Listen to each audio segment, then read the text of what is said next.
Welcome to the part 2 video of chapter 4 Climate of India, Andhra Pradesh State Syllabus.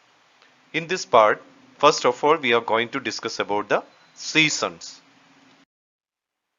Seasons remind us that change is the law of nature and a sign of progress.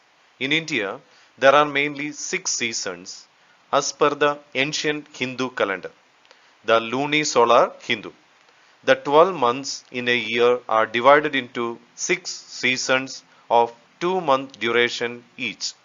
These seasons include Vasant Ridu, that is called spring, Grishma Ridu, summer, Varsha Ridu, monsoon, Sharat Ridu, autumn, Hemant Ridu, pre-winter, and Shishir Ridu, winter. However, as per the India Meteorological Department (IMD), there are 4 seasons in India like other parts of the world. Here in this table, you can see the traditional Indian seasons and it comes in which months according to the Indian calendar as well as the Western calendar. First, Vasanta, it comes in the months of Chaitra and Vaishakha according to the Indian calendar, and it is March and April according to the Western calendar. Grishma comes in the months of Jesta and Ashada, comes in May, June, that of the Western calendar. Varsha, that comes in the months of Shravana and Bhadra according to Indian calendar, which is the July and August months of Western calendar.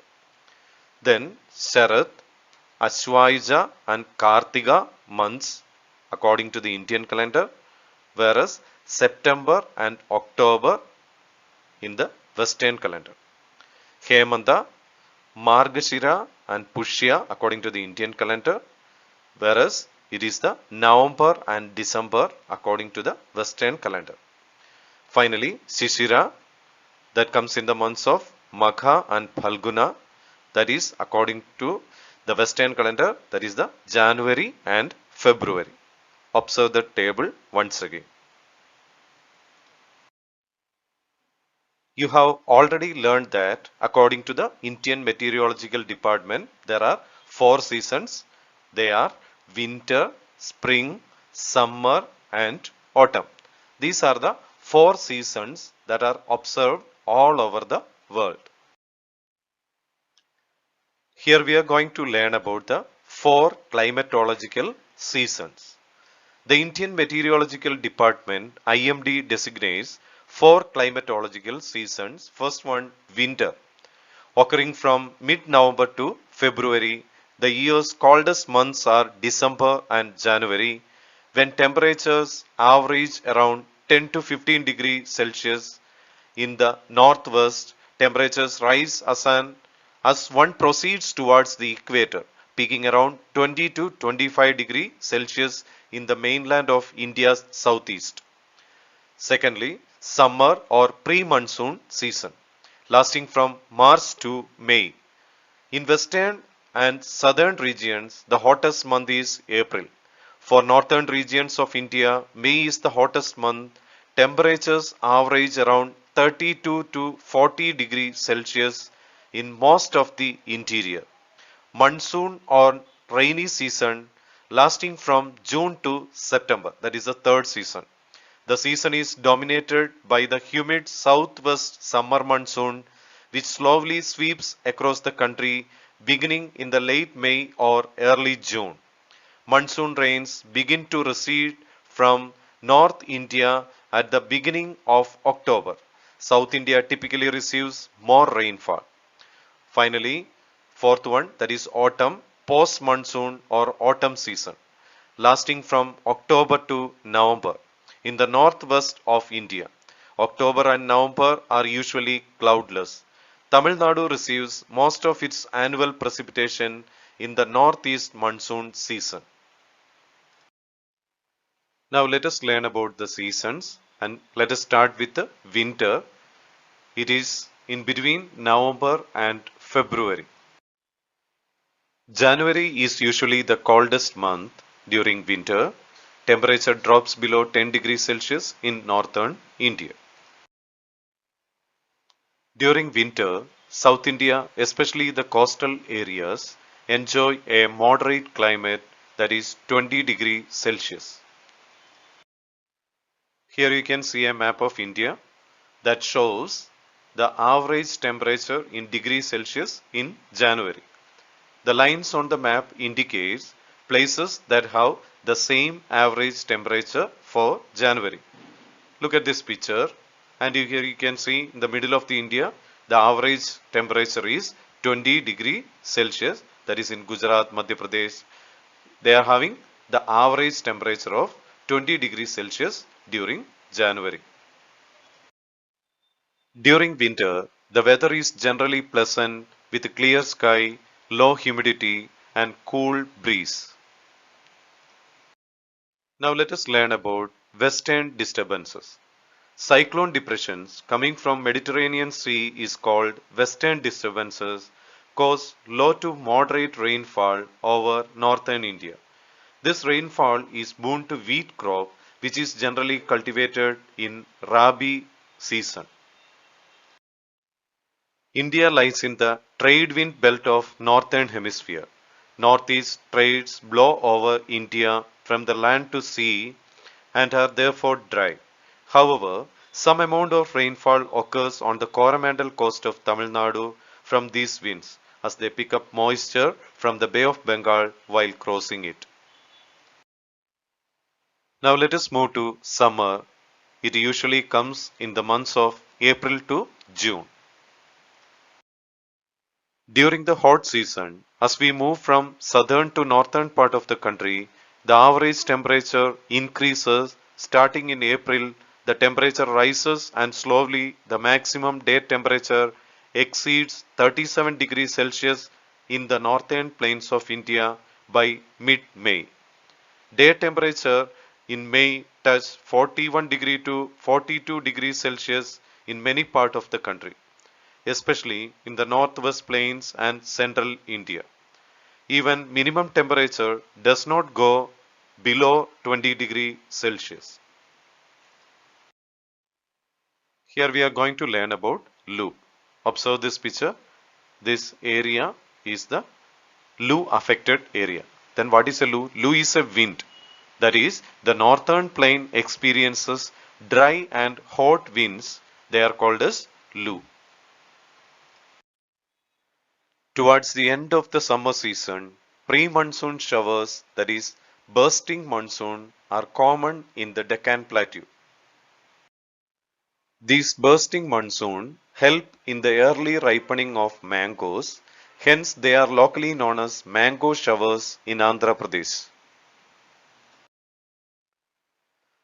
From the given climographs, graph 1 to 4, note the approximate average temperature for May for the four places and mark them on the given map. Now let us move to advancing of monsoon. The climate of India is strongly influenced by the monsoon winds. Observe this picture, and here you can see there are two types of monsoons in India. First one southwest monsoon and the second one northeast monsoon. During the northeast monsoon, the wind direction will be like this, and during the southwest monsoon, the wind direction will be just opposite to that one. The sailors who came to India during olden days noticed the regular periodical reversal of winds. They used these winds to sail towards Indian coast. Thus, Arab traders named this seasonal reversal of wind system as monsoon. The monsoon forms in the tropical area approximately between 20 degree northern and 20 degree southern latitudes.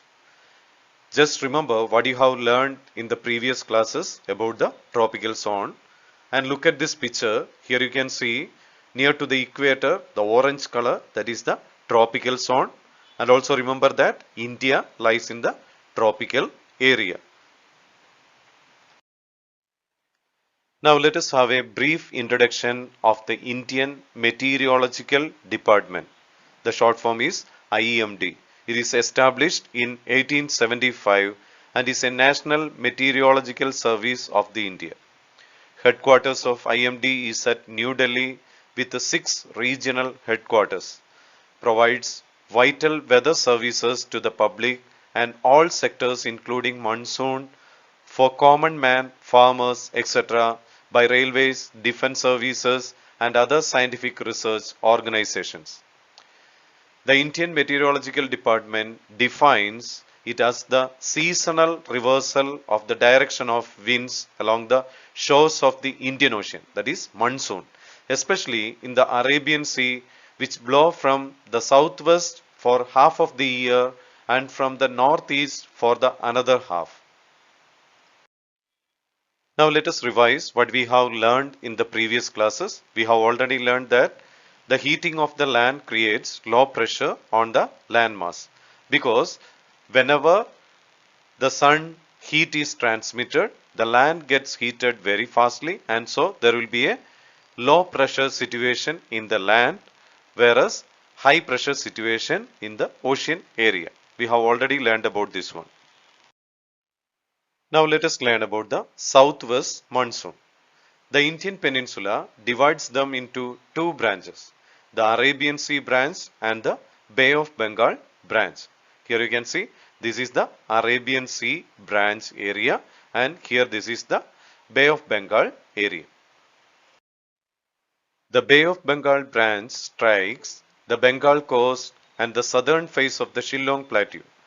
Then it gets deflected and flows westward along the Gangetic Valley. Here you can see that in this picture. The Arabian Sea branch arrives at the west coast of India and moves northward. Here you can see that in this picture. Both the branches reach India by the beginning of June, which is known as onset of monsoon. After the onset of monsoon, they gradually spread over the entire country in 4 to 5 weeks. The bulk of annual rainfall in India is received from southwest monsoon. The amount of rainfall is very high along the west coast due to the western Ghats and in the northeast of India due to the high peaked hills. Tamil Nadu coast, that is the Coromandel coast, however remains mostly dry during the season as it is in the rain shadow area of Arabian Sea branch and it's parallel to the Bay of Bengal branch. Now let us move to the retreating monsoon season, usually occurs during October and November. October and November is a period of transition from a hot wet condition to dry winter condition. The retreat of the monsoons is marked by clear skies and rise in the temperature. After the monsoon, the land is still moist. Owing to the conditions of high temperature and humidity, the weather becomes rather oppressive. This is commonly known as October heat. That is, during October and November in the land there is high temperature and humidity that is known as October heat. The low pressure conditions which once prevailed over northwestern India move far south to the center of Bay of Bengal by early November. During this period of cyclonic depressions which originate over the Andaman area, these tropical cyclones are often very destructive. The thickly populated deltas of the Godavari, Krishna and Kaveri are their targets. No year is ever found disaster free. Occasionally, these tropical cyclones visit Sundarbans and Bangladesh too. Bulk of the rainfall of the Coromandel coast is derived from the depressions and cyclones. Here you can see the map of India with onset of southwest monsoon data and it reaches at first to Kerala state on 1st June and then spreads over the other areas and learn about the onset of southwest monsoon using this map. Here you can see a map of India with withdrawal of southwest monsoon. Observe that. Hope you understood this session very well. Thank you for watching this video presentation.